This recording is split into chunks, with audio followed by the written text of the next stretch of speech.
तर इकडे बघू शकता चटणी बनवण्याची तयारी करत आहे. शेंगदाणे छान तळून घेतलेले आहेत आणि हिरवी मिरची थोडंसं तेल टाकून मी तळूनच घेतली. भाजून घेतलं तरी पण छान होतं. पण तळल्यामुळे टेस्ट वाढतो चटणीचा. छान चटणी बनून तयार होते. इकडे खोबरं घेतलेलं आहे, ताजं नारळ आहे. याचे पण छोटे-छोटे तुकडे करून 1 वाटी खोबरं मी घेतलेलं आहे आणि 2 मुठी शेंगदाणे आहेत आणि 4-5 हिरव्या मिरच्या आहेत. तोपर्यंत पाणी पण गरम झालं, तर पाणी अगोदर मी बाथरूममध्ये नेऊन ठेवते. म्हणजे बाबा आल्यानंतर अंघोळ करतात. आणि लाईट गेली की मग हे पण कामं राहून जातात म्हणून अगोदर मी ही सगळी कामं आवरून घेत असते. सकाळी तसं तरी आपली धावपळ सुरूच असते. ते अगोदर करायचं, हे अगोदर करायचं, सगळे वेळेत झालं पाहिजे. कारण 9 वाजेपर्यंत पूर्ण टिफिन मला रेडी करायचं असतं. तोपर्यंत हे पण येतात. म्हणून त्यांना आल्यानंतर वेट करायला लावायचं नसतं. कारण त्यांना घाई गडबड खूप असते. आल्यानंतर झालं का बाहेरूनच विचारतात झालं का? त्यामुळे हे अगोदर मी त्यांचं आवरते. तर इकडे चटणी बनवण्याची पूर्ण तयारी करून घेतलेली आहे. अद्रकचा एक तुकडा म्हणजे तुकडे करून घेतलेले आहेत आणि सोललेला लसूण संपलेला आहे म्हणून इकडे लसूण मी सोलून घेत आहे. तसं तर सकाळी लसूण सोलणं खूप वेळखाऊ काम वाटतं मला. पण काय करणार कधी-कधी संपतं मग त्यावेळेस मी संग-संग सोलून घेते थोडासा. मग जसं दुपारच्या वेळेत जेव्हा मला फ्री वेळ असतो, तेव्हा मी खूप सारं लसूण सोलते म्हणजे 4-8 दिवसात आणि फ्रीजमध्ये ठेवून देते. तर इकडे बघू शकता चटणीची पूर्ण तयारी झालेली आहे. मिक्सरच्या भांड्यात काढून घेतलं.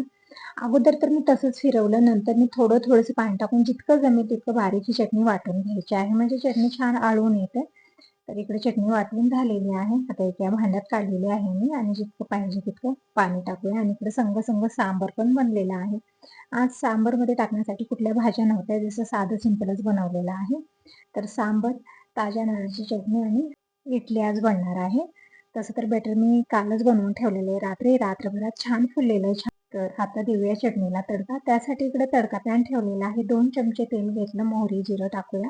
तर हे तेल छान तापलेलं आहे. तसं तरी तडका पॅन खूप जाड असतं ना, त्यामुळे थोडासा वेळ जास्त लागतो आणि एक वेळा तेल छान गरम झालं ना, मग कुठेही प्रोसेसिंग थांबत नाही. तर इकडे अर्धा चमचा मोहरी टाकलेली आहे, अर्धा चमचा जिरं आणि थोडंसं हिंग टाकलेलं आहे. चटणीला टेस्ट छान येतो, फ्लेवर छान येतो हिंगचा. नंतर कढीपत्ता टाकला आणि सुक्या लाल मिरच्या टाकलेल्या आहेत. तर तडका इकडे बनून तयार झालेला आहे. हो, आज कोथिंबीर नाहीये, फक्त कढीपत्ताच मी घेतलेला आहे. तसं तर 3-4 दिवस झालं कोथिंबीर संपलेली आहे. बिना कोथिंबिरीचा स्वयंपाक बनत आहे. तर बघू शकता इकडं मस्त अशी ताज्या नारळाची चटणी बनलेली आहे. आता घेतलेलं आहे मी इडली पात्र. इडली पात्र खूप मोठं आहे म्हणजे यामध्ये ना 5 प्लेट आहेत. एकाच वेळेला 20 इडली बनतात. तर फक्त 2 बॅचमध्ये पूर्ण इडली बनून तयार होते. तर अगोदर तर सगळी प्लेट काढून घेतलेली आहे मी. इडली पात्रामध्ये मी पाणी टाकलेलं आहे.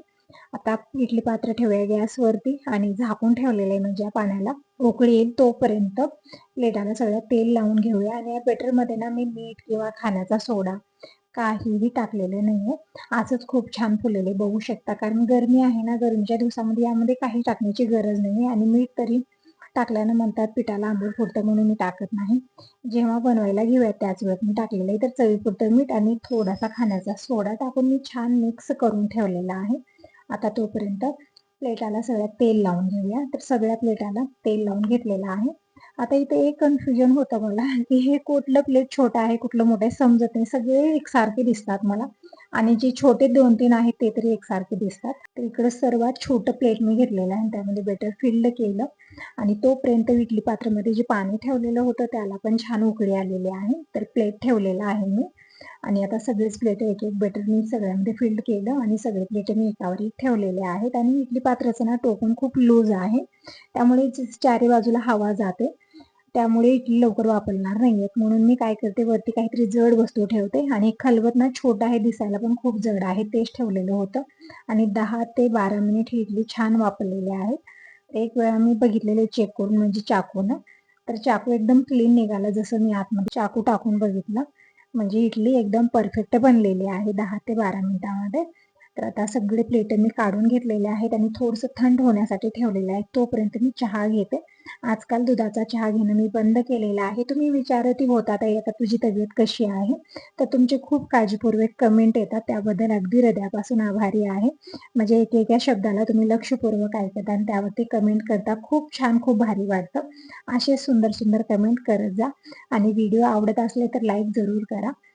तर चहा घेतला निवांत बसून मी आणि तोपर्यंत ही प्लेट म्हणजे इडली छान थंड झालेली आहे. तर आता काढून घेऊया.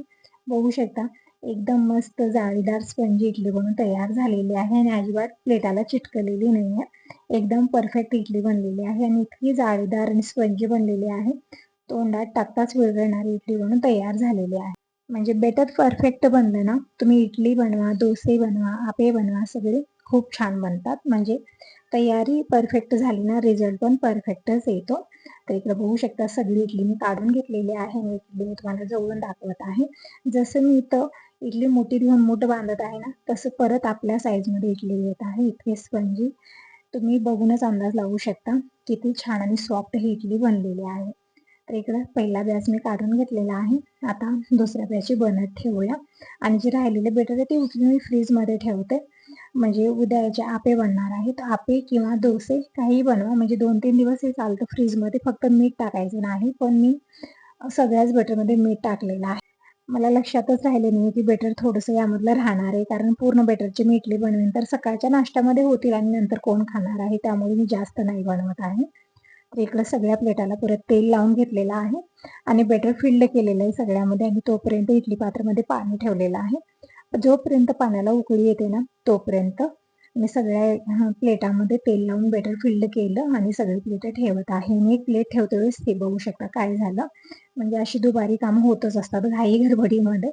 तर ते प्लेट ना पूर्ण पालतच झालं तिथं गेल्यानंतर जवळ आणि पूर्ण गॅसवरती पण ते बेटर सांडलेलं आहे, खाली पण सांडलेलं आहे. म्हणजे दुबारी-तिबारी एकतर दूध उतू जाण्याचं काम ते पण असंच होतं आणि हे अशी कामं दुबारी-तिबारी होतच असतात. थोडीशी घाई-गडबड करते मी सकाळी-सकाळी कारण वेळेत मला करायचं असतं आणि त्या नादामध्ये सगळं नुकसानच होतं. तर असं किचन मी स्वच्छ करून घेतलेलं आहे. तोपर्यंत दूध पण आलं, तर दूध काढून ठेवलेलं पण आणखीन गरम केलेलं नाही. आजकाल दूध घेणं मी बंद केलेलं आहे पित्तामुळे. त्यात दूध खूप राहतं.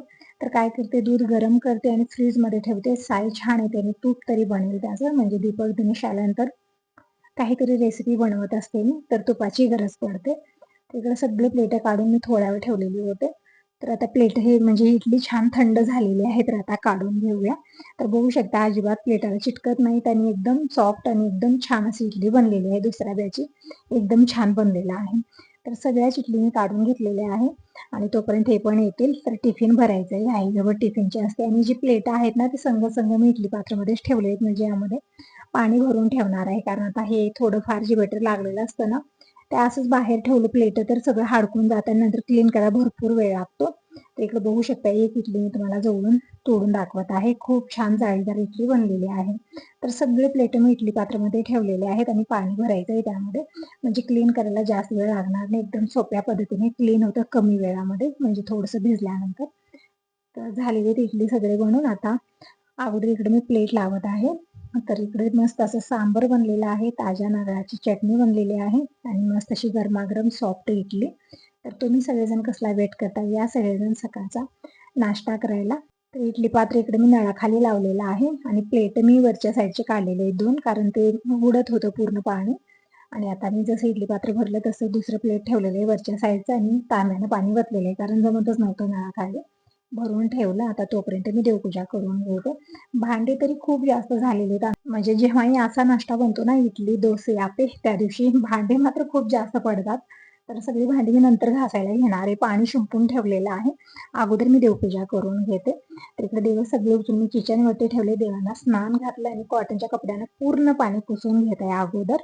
आज मी देवांना म्हणजे पितांबरी किंवा भैया पावडर लावून घासून स्नान घातलेलं नाही आणि म्हणतात की त्याच्यामध्ये केमिकल खूप असतं ते देवाला लावू नये.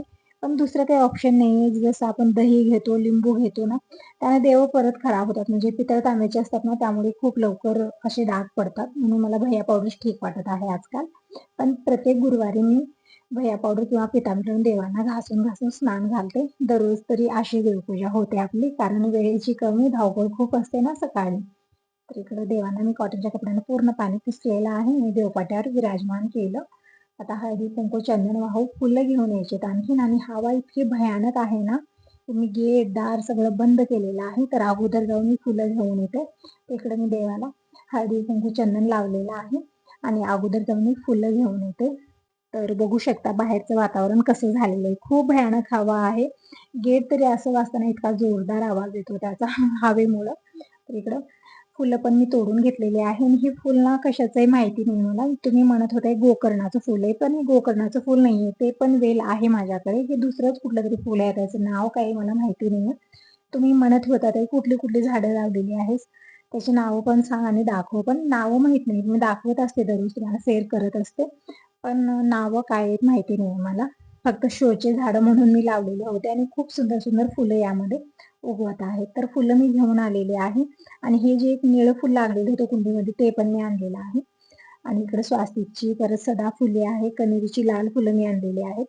तर देवांना फुलं वाहू. कलरफुल फुलं असले ना छान वाटतं. नाहीतरी फक्त पांढरी फुलं, देवारा पण पांढरा आणि फुलं पण पांढरी, सगळं पांढरं एकदम व्हाईट अँड व्हाईट दिसतं.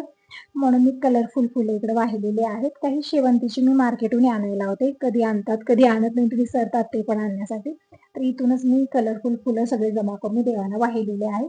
छान कलरफुल रांगोळी काढलेली आहे आणि काळी डब्बी संपलेली आहे म्हणून मी इकडं गॅस ऑन केला आणि दीप प्रज्वलित केलेला आहे. हवा इतकी आहे की दिवा पण तिथवर नेईपर्यंत राहत नव्हता.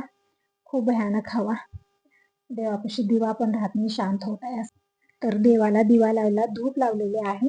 घंटा वाजून देवाचे मनोभावे दर्शन करून घेतले. छान वाटत आहे. म्हणजे आतापर्यंत जी कामं झाली ती तर झाली, पण पूजा झाल्यानंतर असं वाटतं की दिवसाची सुरुवात आता झालेली आहे. इतकं छान फ्रेश वाटतं, मनाला एक वेगळीच शांतता असते. पूजा झाल्यानंतर असं वाटतं की आपण घरात नाही मंदिरात आहोत, इतकं प्रसन्न वाटतं. तर देवपूजा झालेली आहे. आता करूया तुळशी पूजन. तर तुळशीला अगोदर मी पाणी घातलेलं आहे. महादेवाची पिंडी, नंदी भगवान आहेत, त्यांना स्नान घातलं, हळदी कुंकू चंदन वाहिलं, फुलं वाहिलेले, पण एकही फुल राहत नव्हतं. हवेनं सगळी फुलं उडून जात होते, बघू शकता इकडं. तर कसं फुलं मी देवावरती वाहिले पण एकही राहत नव्हतं. नंतर मी बघितलं एक सुद्धा फुल राहिलेलं नव्हतं. तिकडे सगळी गेटच्या बाहेर जाऊन पडलेली होती हवेमुळं. आता करूया उंबरा पूजन. तर उंबऱ्यालाही मी पाणी लावून स्वच्छ धुवून घेतलेलं आहे आणि आता हळदी कुंकू चंदन लावून घेतलं आणि गेट कधी एकदाच आपटेल असं वाटत होतं. म्हणजे मी दगड पण लावलेलं नाही, असंच ओपन होतं, त्यामुळे खूप भीती वाटत होती. तर पूजा झालेली आहे आणि जी थोडीफार राहिलेली फुलं आहेत ना, ते मी तसंच कव्हरमध्ये भरून फ्रीजमध्ये ठेवते. म्हणजे उद्या पण पूजेला होतील. काय होतं ना, कधी-कधी फुलं भेटत नाहीत. मला थोडासा लेट झाला, की सगळ्यात आई फुलं घेऊन जातात. एकही फुल राहत नाहीये. मग मी फ्रीजमध्ये ठेवत असते आदल्या दिवशी जे आणलेले असतात. तर झालेली आहे देवपूजा आणि बाबांचं हे आवरलेलं आहे. बाबांना थोडासा लेट झालेला आहे. म्हणजे आज 10 वाजलेले आहेत त्यांना अंघोळ करून जेवण करण्यासाठी. तर बाबांना जेवायला वाढलं. त्यानंतर जितकी भांडी झालेली होती सगळी भांडी घासून किचन मी स्वच्छ करून घेतलेले आहे आणि कॉटनच्या कपड्यानं पूर्ण पाणी पुसून घेत आहे. मी वायपर पण आणलेलं आहे छोटं, पण ते ना म्हणजे तेवढे यूजमध्ये येतच नाही. कपड्यानंच ठीक वाटतं मला. इकडं पूर्ण किचन मी स्वच्छ पुसून घेतलेलं आहे. किचन चकाचक झालेले आहे आता आणि छान पण वाटत आहे. बघू शकता भांडी टेबल टप्प भरलेलं आहे. थोडीशी भांडी मी साईडला पण ठेवली. तोपर्यंत पतिदेव आलेले टिफिन घेऊन. म्हणजे सकाळी नाश्ता दिला होता. आता ते टिफिन स्वच्छ धुवून घेतलं आणि आता टिफिन भरते अगोदर. आणि इकडे डाळी आणून ठेवलेली होती, पण ते काही खाण्यात आलेच नाही. तर डाळी काढत आहे मी. आणि एक आंबा पण, म्हणजे अण्णांना आंबे आणलेले होते गावाकडून, सगळे संपले, एकच आंबा राहिलेला आहे. तर म्हणलं यांना आंबा खाऊन द्या. छान गोड आंबे आहेत, गोडीला खूप आहेत हे आंबे. आणि डाळिंब पण इकडे मी बिया काढून घेतल्या. असंच डाळिंब दिलं ना कोणीच खात नाही. म्हणून मी काय करते, बिया काढून फ्रीजमध्ये ठेवते. जेव्हा दीपावली तुमच्या घरी असायची तेव्हा पण मी असंच करायचे. मुलांना पण असंच डाळिंब दिलं ना खावंसं वाटत नाही. पण मी जसं फ्रीजमध्ये ठेवायची ना त्याची बिया काढून, तसं मग खाऊन संपवायचे ते पटकन, म्हणजे खा म्हणण्याची गरज नव्हती. आणि इथं यांना पण तसंच आहे. कामाची घाई-गडबड असते, वेळेची कमी. मग त्यामध्ये थोडंसं अशा पद्धतीने करून दिलं ना खायला छान लागतं. तर यांना आंबा दिलेला आहे, मी डाळिंब खायला घेतलं. इकडे मी पण आता डाळिंब खाऊन घेते. आणि जी कामं राहिलेली होती कपडे वगैरे धुण्याची ते मी धुवून आलेली आहे. म्हणजे कपडे आजकाल मी मशीनला लावत नाहीये, कपडे हातानेच धुते. तर कपडे धुवून झाले, डाळिंब खाऊन झालं. आता करूया पोटपूजा, म्हणजे भूक लागलेली आहे. तर इडली सकाळी बनलेली आहे, पण मी आता खात आहे दुपारी. म्हणजे गरमागरम कधीही भेटत नाही आपल्याला, धावपळ आपली असते. सगळ्यांना करून देतो, पण स्वतःसाठी वेळ नसतो. तर इकडे इडली आणि चटणी खाल्लेली आहे मी, पोट भरलेलं आहे आता. आणि बघू शकता वातावरण बाहेरचं खूप भयानक हवा आहे, की ते कपडे ना सगळे तिथंच गोल गोल होऊन बसलेले आहे. तर सगळे कपडे अगोदर मी काढून घेऊन येते आणि गेट बंद करते, म्हणजे थोडीशी हवा आतमध्ये कमी येते. साईडला घर असल्यानं हाच प्रॉब्लेम असतो, की हवा खूप जास्त येते आणि काहीच राहत नाही, सगळं उडून जात आहे. तर असं ताईंनो, हाच होता आजचा व्हिडिओ. कसा वाटला नक्की सांगा. पहिल्यांदा बघत असाल तर चॅनलला सबस्क्राईब करा, लाईक करा. तर इकडे बघू शकता किती भयानक हवा आहे. तर सगळे कपडे अगोदर काढून मी घडी घालून ठेवते. कपडे पण छान हडकलेले आहेत. जास्त हवा असल्यामुळे ना कपडे पण लवकर हडकत आहेत. थोडा वेळ असं वाटत होतं की सगळे कुंडेच उडून जातील. इतकी भयानक हवा होती. कपडेही काढता येत नव्हते आणि कॅमेरा पण पडला इकडं.